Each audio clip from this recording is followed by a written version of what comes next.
হে মুসা, তোমার হাতে ওটা কি? তোমার ডান হাতে ওটা কি? মুসা আলাইহিস সালাম বললেন, হিয়া আসায়া, এটা একটা লাঠি।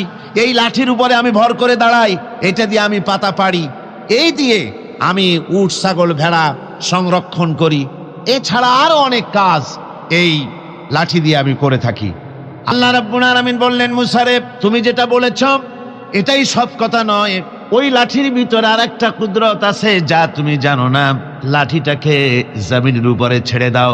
মুসা আলাইহিস সালাম লাঠি যখন জমিনের উপরে ফেলে দিলেন, হিয়া হাইয়াতুন তাসআব, লাঠি কি হয়ে গেল?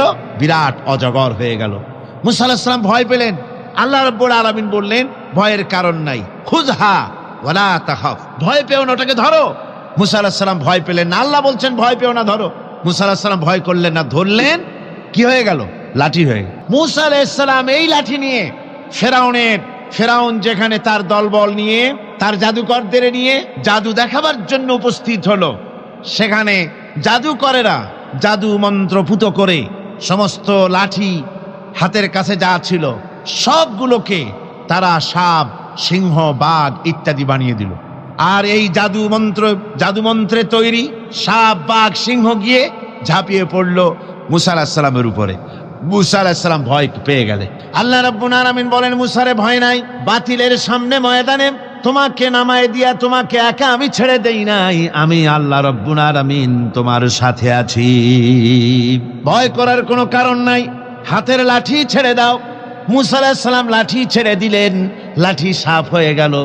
আর যখন হা করলো, জাদুকরদের তৈরি করা সমস্ত সিংহ, বাঘ আর সাপগুলি মুসা আলাইহিস সালামের লাঠির পেটের মধ্যে ঢুকে গেল। সাহাবায়ে কেরামদের সঙ্গে রোমকদের লড়াই হতেছে, রোমক সৈন্যরা যুদ্ধে জিততে পারতেছে না কিছুতেই। এরপরে তারা গোয়েন্দা বিভাগের লোক পাঠায় দিল, এদের সঙ্গে জিততে পারি না কেন, একটু খুঁজে দেখে আসো রাত্রে এরা করেটা কি। গোয়েন্দা বিভাগের লোক সারা রাত ঘুরে ঘুরে তারপরে এসে রিপোর্ট করলো। এরপরে এসে তাদের প্রধানের কাছে রিপোর্ট করলো, আমরা যার কাছে গিয়েছিলাম দেখে এলাম, হুম বিল্লাইলি রাহবানুন ওয়া বিন্নাহারি ফুরসানুন, আমরা দেখে এলাম যাদেরকে দিনের বেলায় প্রচন্ড শক্তিশালী বীর যোদ্ধা রূপে যাকে যুদ্ধ করতে দেখেছি ময়দানে, রাতের বেলায় দেখলাম গিয়া একেবারে নিতান্ত ফকিরের মতো, কেউ তো সেজদায় পড়ে কাঁদতেছে, কেউ আবার তেলাওয়াত করতেছে, চোখ দিয়া পানি পড়তেছে, আবার কেউ নামাজ পড়তেছে, আবার কেউ হাত তুলে রেখেছে তাদের প্রভুর দরবারে, চোখের পানিতে তাদের চোখ বুক ভেসে যেতেছে। সারাটা রাত তেলাওয়াত আর সেজদা আর নামাজের মধ্যে তারা এভাবে কাটিয়ে দিয়েছে। সেনাপতি এই রিপোর্ট শোনার পরে বললেন, ও গোয়েন্দা বিভাগের লোকেরা, আমার রোমক সৈন্যরা শোনো, যে জাতির নৈতিক মান এত উচ্চে, ওই জাতির সঙ্গে যুদ্ধ করা মানে আমাদের আত্মহত্যা করার শামিল। এদের সাথে কিছুতেই আমাদের পক্ষে পারা সম্ভব না। হ্যাঁ, এদের সাথে পারা যাবে যদি এই সম্পর্ক নষ্ট করে দেওয়া যায়। আল্লাহর সাথে তাদের এই গভীর সম্পর্ক যেটা আছে, এই সম্পর্ক নষ্ট করে দিতে হবে, তাহলেই কেবলমাত্র সম্ভব হবে। এদের নৈতিক চরিত্র ধ্বংস করার জন্য প্রচেষ্টা চালাও, তাহলে হয়তো আমরা কামিয়াব হতে পারব। আমার বন্ধুগণ, একদা সুখদায়ক প্রমোদা বদন দর্শন করি বম ঝরিল নয়ন, হেসে কহে সে রূপসী সবিস্ময় মন, কহ দেখি মহাশয় কহ কি কারণ, বিষয় বিরাগী তুমি ভুবনে প্রচার, কি হেতু জন্মিল তব মানস বিকার, সামান্য ললনা রূপ করি দর্শন, উচিত না হয় তব অশ্রু বরিশন। বুজুর্গ ব্যক্তি ওই মহিলার দিকে তাকিয়ে তাকিয়ে কাঁদতেছেন।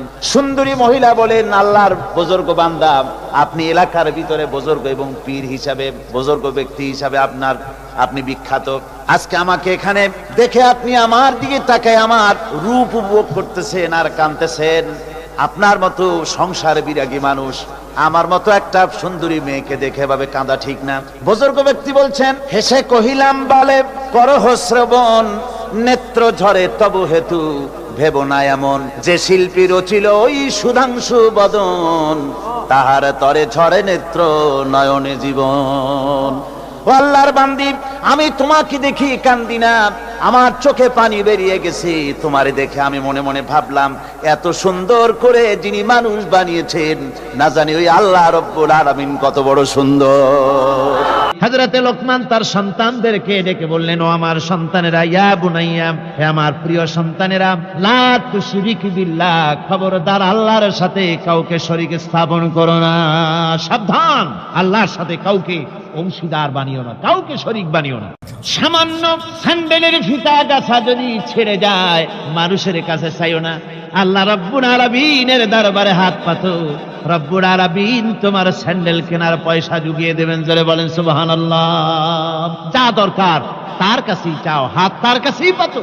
ওই যে সম্রাট শাহজাহানের কথা আমি আপনাদেরকে শুনাই, ফকির একটা ঘুরতেছে সারাদিন। এক লোক বলছে যে, আপনি এত, হে ফকির, তুমি এরকম করে ঘুরছো সারা জীবন, বুড়া হয়ে গেছো খয়রাত করতে করতে, ছোটবেলা থেকে তোমার ভিক্ষা করতে দেখি, আর কতকাল ভিক্ষা করবে? হয় করবোটা কি? ওই যে বাচ্চার কাছে যাইতে পারবে, বাচ্চার কাছে গেলে এমন ভাবে দিবে, অনেক দিবে, নিয়ে কুলাইতে পারবা, তোমার আর জীবনে ভিক্ষা করা লাগবে। ফকির চলে গিয়েছে, কোথায় পাবো বাচ্চারে?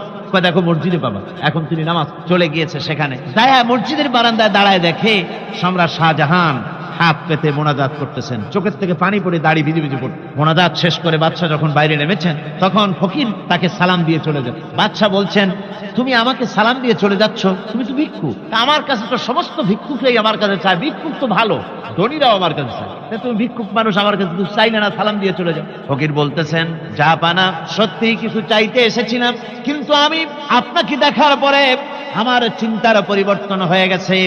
আমি তাকিয়ে তাকিয়ে দেখলাম মসজিদের ভেতরে, আমি চাইতে এসেছি দিল্লির সম্রাট শাহজাহানের কাছে, যেই সম্রাট, দিল্লির সম্রাট যার কাছে আমি চাইতে এসেছি, আমি তো দাঁড়ায় আছি, কান্দি না, কিন্তু আমি দেখতেছি যার কাছে আমি চাইতে এসেছি তিনি যেন আবার কোন সম্রাটের কাছে আমার চাইতেও দারুণ ভিক্ষুকের মতো হয়ে চোখের পানি ফেলে ভিক্ষা চাইতেছে। মনে মনে ভাবলাম, মানুষের কাছে ভিক্ষা চাইবো না কোনদিন আর। বাদশা কান্দে, যেই বাদশার কাছে ওই সম্রাটের সম্রাট রাজা ধীরাজ আল্লাহর কাছে ছাড়া কারো কাছে জীবনে আর হাত পাতবো না। হযরত আবু হুরায়রা রাদিয়াল্লাহু তাআলা আনহু একবার রাসূল করিম সাল্লাল্লাহু আলাইহি ওয়াসাল্লামের দরবারে কাঁদতেছিলেন। হুজুর জিজ্ঞেস করলেন, আবু হুরায়রা তুমি কাঁদো কেন? হযরত আবু হুরায়রা বলেন, হুজুর আমার মা আমাকে মেরেছে, আমি সেই জন্য কাঁদতেছি। হুজুর বলেন, মা তোমাকে মারলো কেন? কোনো বেয়াদবি করেছো নাকি? তিনি বললেন, না কোনো বেয়াদবি করি নাই, তবে মারলো কেন? হযরত আবু হুরায়রা বলেন, হুজুর আমার মা হচ্ছেন মুশরিকা, আমার মা কাফের। আমি অনেক রাত হয়েছিল বাড়ি ফিরতে, আমার মা জিজ্ঞেস করলো, এত রাত কোথায় ছিলি? আমি বললাম, মা তাম পৃথিবী যে কদম মোবারক চুমতে পারলে নিজেকে ধন্য মনে করে, আমি সেই রাসূলের দরবারে ছিলাম, আসতে দেরি হয়ে গেছে। ইয়া রাসূলুল্লাহ, আপনার নাম শোনা মাত্র আমার মায়ের গায়ে আগুন জ্বলে গেল, সহ্য করতে না পেরে আমাকে মায়ের আরম্ভ করে দিল। বলল, আবু হুরায়রা হয় আমার বাড়ি ছাড়বি, না হয় মুহাম্মদ সাল্লাল্লাহু আলাইহি ওয়াসাল্লামের ঘর ছাড়বি, কোনটা করবি কর। আমি বললাম, মা তোমার গায়ে যত শক্তি আছে সমস্ত শক্তি দিয়ে তুমি আমাকে প্রহার করো, আমি তামাম তোমার বাড়িটা সুদ্ধা তামাম দুনিয়া ছেড়ে দিতে পারি, কিন্তু রাসূল পাক সাল্লাল্লাহু আলাইহি ওয়াসাল্লামের কদম মোবারক ছাড়তে পারি না। ভাইরা আমার, হযরতে আবু হুরায়রা কাঁদতেছেন। আল্লাহর নবী বলেন, তুমি কাঁদো কেন? তোমার মা তোমাকে মেরেছেন, আমি এখানে কি করব? এখানে তো আমি কোনো দখল আন্দাজ করতে পারি না, আমি কি করতে পারি? এখানে ইন্টারফেয়ার তো আমি করতে পারি না, মা তোমারে মেরেছে। হযরত আবু হুরায়রা বলেন, ইয়া রাসূলুল্লাহ, মায়ের বিরুদ্ধে কোনো নালিশ করার জন্য আপনার কাছে আমি আসি নাই। বলে, কেন এসেছো? হযরত আবু হুরায়রা বলেন, হুজুর এসেছি এই জন্যে, আমি জানি আপনি যদি আল্লাহর দরবারে কোনো ব্যাপারে দোয়া করেন, আল্লাহ রাব্বুল আলামিন তা মঞ্জুর করে নেন। আপনি মেহেরবানি করে আমার মায়ের হেদায়েতের জন্য আল্লাহর কাছে দোয়া করুন। হুজুর সাল্লাল্লাহু আলাইহি ওয়াসাল্লাম দু হাত উঁচু করলেন, বললেন, আল্লাহুম্মা ইহদি উম্মা আবি হুরায়রা, আয় আল্লাহ আবু হুরায়রার মাকে তুমি হেদায়েত নসিব করে দাও। এই দোয়া রাসূল করতেছেন। হুজুরকে দোয়ার মধ্যে ফেলে রেখে আবু হুরায়রা দৌড় আরম্ভ করেছে বাড়ির দিকে। পেছন থেকে কয়েকজন সাহাবী তারা দৌড়ে গেল। আবু হুরায়রা দৌড়ায় কেন? এত ভদ্র মানুষ, কোন সময় কারো সাথে রাগারাগি করে না, দৌড়ায় কেন? নিশ্চয় কোনো বিপদ বুঝি হয়ে গিয়েছে, পিছন থেকে জামা টেনে ধরেছে, কি হয়েছে, দৌড়াও কেন? হযরত আবু হুরায়রা বলেন, আমার জামা ছেড়ে দাও, আমাকে দৌড়াতে দাও, আমি দৌড়াইয়া বাড়ি পৌঁছে গিয়ে দেখতে চাই আমি আগে দৌড়ে বাড়িতে গেলাম না নবীজির দোয়া আমার আগে আমার বাড়ি পৌঁছে গেল। কোনটা হলো আমি সেটা দেখতে চাই। হযরত আবু হুরায়রা দৌড়াতে দৌড়াতে ঘরের কাছে গিয়ে নক করেছে, ভিতর থেকে আওয়াজ এলো, কে? কিছুক্ষণ পর মা আমার বেরোলেন, মাথার চুল দিয়া পানি পড়তেছে, বুড়া মানুষ। মা আমার কাছে এসে বলল, বাবা তোমাকে মারার পর আমি বড় অনুতপ্ত হয়েছি, মনে মনে অনুশোচনা করেছি, আরে আমার ছেলে তো কোনো খারাপ জায়গায় যায় নাই, কোনো খারাপ মানুষের কাছে যায় নাই, মারলাম কেন? বড় অনুতপ্ত হয়ে গেছি আমি। এই অনুশোচনা করে আমি এই মাত্র গোসল করেছি, আমাকে নিয়ে চলো তুমি বিশ্ব নবী রাসূলুল্লাহর দরবারে। আমার ভাইরা, রাসূল পাক সাল্লাল্লাহু আলাইহি ওয়াসাল্লাম আল্লাহর নবী এমন এক মহান সত্তা ছিলেন যে তিনি দোয়া আল্লাহর দরবারে হাত উঁচু করতে দেরি আছে, কিন্তু দোয়া কবুল হতে দেরি নাই। কুতুবে সুবহানী শেখ মহিউদ্দিন আব্দুল কাদের জিলানী রাহমাতুল্লাহ আলাইহি তিনি বলেছেন, মুনাজাত করতে গিয়ে আবেগে বলেছেন, রব্বুল আলামিন তুমি যদি দয়া করে আমাকে জান্নাত দাও, আর তোমাকে যদি আমি না পাই, তুমি যদি আমার সঙ্গে দেখা না করো, আমারে যদি কথা না বলো, তাহলে এই জান্নাত আমার কোনো লাভ নাই। আর আমাকে যদি জাহান্নাম দিয়ে দাও, আর মাঝে মধ্যে তুমি যদি জিজ্ঞাসা করো মহিউদ্দিন কেমন আছো, তাহলে এই জাহান্নাম আমার জন্য বেহেশত হয়ে যাবে।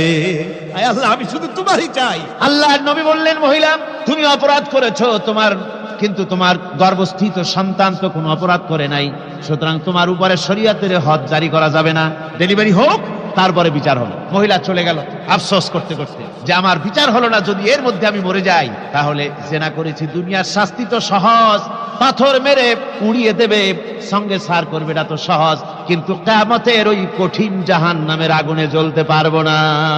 মহিলাটি সন্তান ডেলিভারির পরে মহিলা চলে এসেছে রাসূলের কাছে, হুজুর এই সে আমার বাচ্চা ডেলিভারি হয়েছে, আপনি মেহেরবানি করে আমার উপরে হদ জারি করেন, শাস্তি দেন। আল্লাহ নবী বলেন, মহিলা তুমি অপরাধ করেছো, কিন্তু তোমার সন্তানের হক আছে, তোমার বুকের দুধ 2.5 বছর পর্যন্ত সে পান করবে, আমি তার হক নষ্ট করতে পারি না।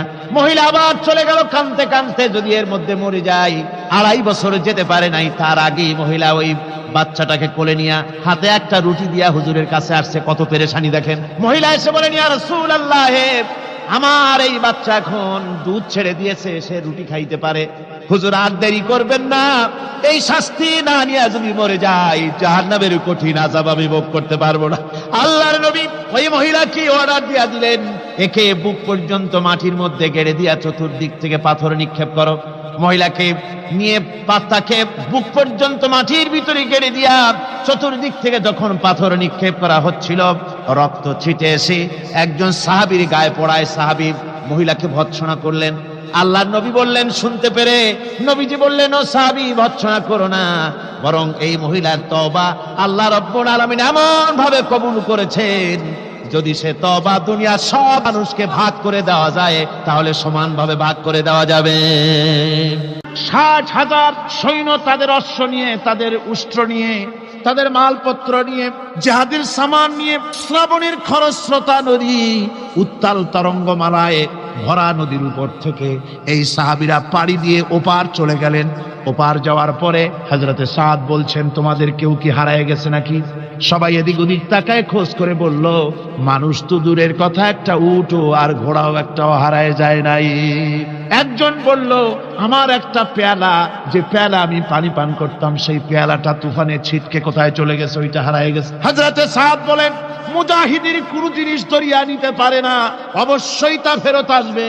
এই কথা তিনি বলতেছিলেন, হঠাৎ করে দরিয়ার কিনারে একটা আওয়াজ হলো, দেখা গেল তুফানের ভিতরে সেই হারানো বাটিটা তাদের মধ্যে ফিরে এসেছে। আল্লাহু আকবার। মুজাহিদদেরকে সাহায্য করেন স্বয়ং আল্লাহ রাব্বুল আলামিন। আফ্রিকার জঙ্গলের কাছে ভিন্ন ইতিহাস, জঙ্গলের কাছেই মুসলমানদেরকে থাকতে দেওয়া হয়েছে। মনে করা হয়েছিল জঙ্গলের সমস্ত হিংস্র প্রাণীরা এই মুসলমানদের শেষ করে দেবে, যুদ্ধ করা লাগবে না। হযরতে সাদ সে অবস্থা বুঝতে পারলেন, তিনি একটা মঞ্চ তৈরি করলেন। সেই মঞ্চের উপরে দাঁড়ায় জঙ্গলের প্রাণীদের দিকে লক্ষ্য করে তিনি নোটিশ জারি করে দিলেন, বললেন, ইয়া আইয়াতুহাল হাশারাত ওয়াস সিবাউ নাহনু আসহাবু রাসূলুল্লাহ সাল্লাল্লাহু আলাইহি ওয়াসাল্লাম। হে জঙ্গলের হিংস্র প্রাণীরা, আমরা আল্লাহ রাসূলের সাহাবী, ফাইন্না নাজিলুনা ফামান ওয়াজাদনা বাদাহু কাতালনাহু।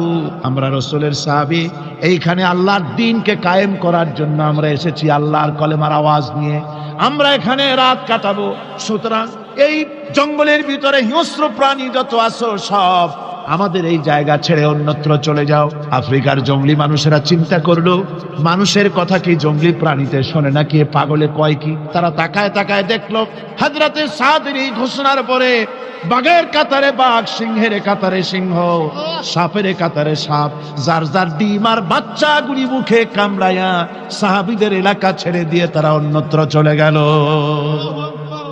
আমার মুসলমান ভাইরা, এই ছিল মুসলমানদের ইতিহাস।